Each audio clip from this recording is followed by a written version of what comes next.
नाम राशिद ज़हीर है और आप देख रहे हैं ऑनलाइन न्यूज़ इंडिया। एक खबर मैंने आपको बताई थी कि देश के बड़े बड़े जो मुस्लिम हैं उन्होंने उदयपुर की घटना को किस तरह से कंडेम किया और इस्लाम का ये वाकई एक जुज़ भी है, एक पार्ट भी है कि किसी बेकसूर के साथ आप कोई ऐसी घटना नहीं कर सकते।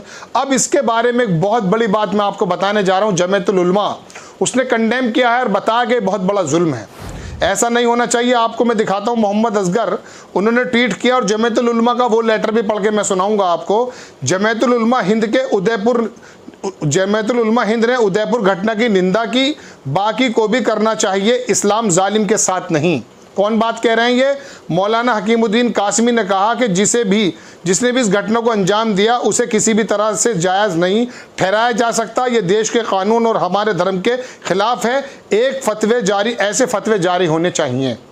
दर्शकों, इसके पस मंज़र में मौका नहीं है कि मैं क्या बताऊं आपको। नुपुर शर्मा की अगर कहानी खोलूंगा तो बात को बैलेंस करने की बात नज़र आ जाएगी। सिर्फ बताना ये चाहता हूं कि जुल्म आखिर जुल्म है।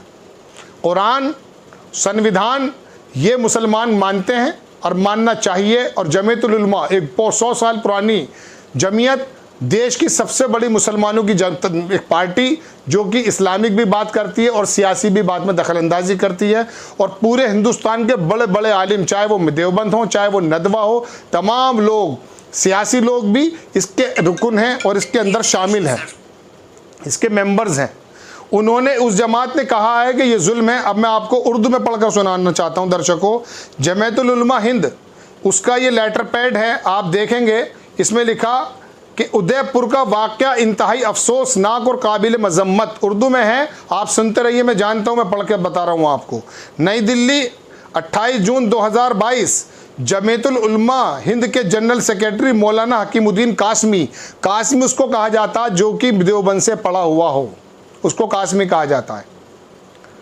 कासमी ने उदयपुर में मुबैना तौर पर से अहानत रसूलुल्लाह सल्लल्लाहु अलैहि वसल्लम,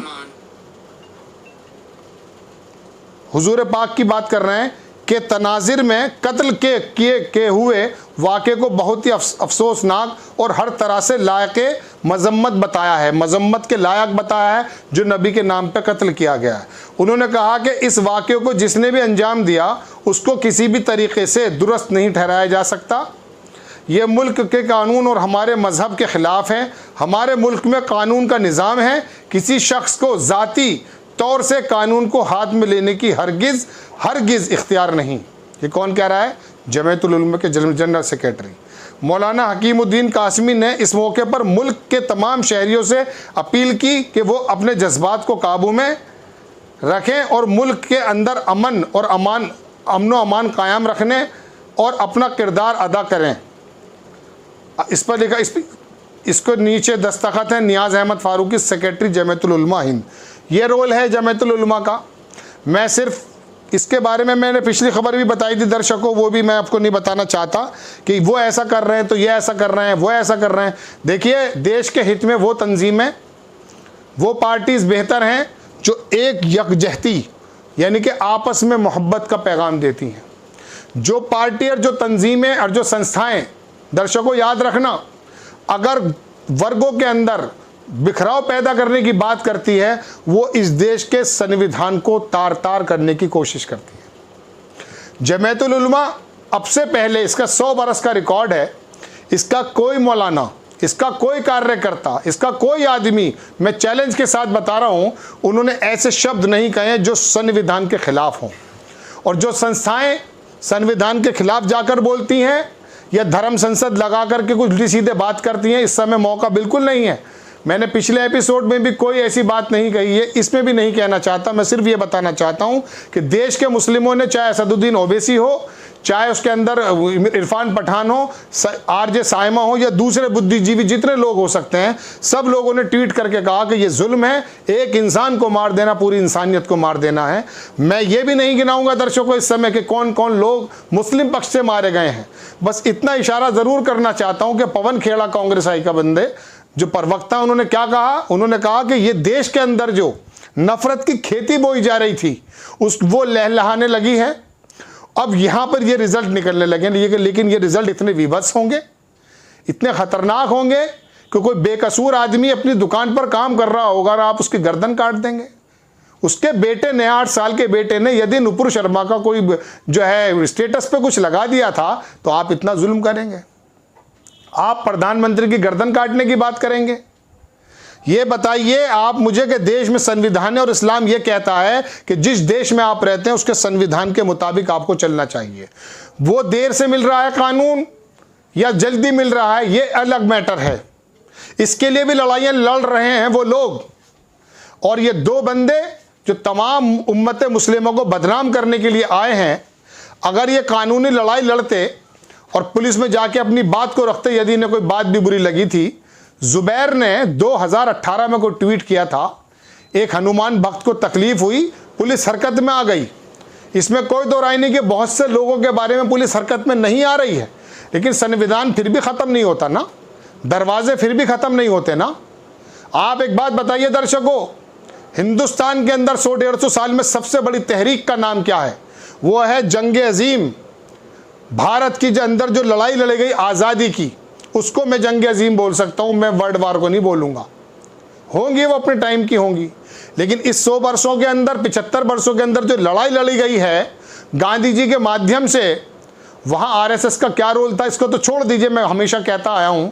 लेकिन मैं बेहतर बताना चाहता हूँ, क्या गांधी जी ने किसी अंग्रेज को डंडा मारा था? और क्या तालीम थी उनकी कि अगर कोई थप्पड़ मारता है इधर तो इधर का कर दो? यही तालीम थी ना। मोहब्बत से जीता जा सकती है दुनिया, नफरत से नहीं जीती जा सकती। आज नफरती चिंटू नो डाउट देश के अंदर बहुत ज़्यादा हो चुके हैं और सोशल मीडिया को अखाड़ा बना दिया है, मेन स्ट्रीम मीडिया उसका टूल बन चुका है।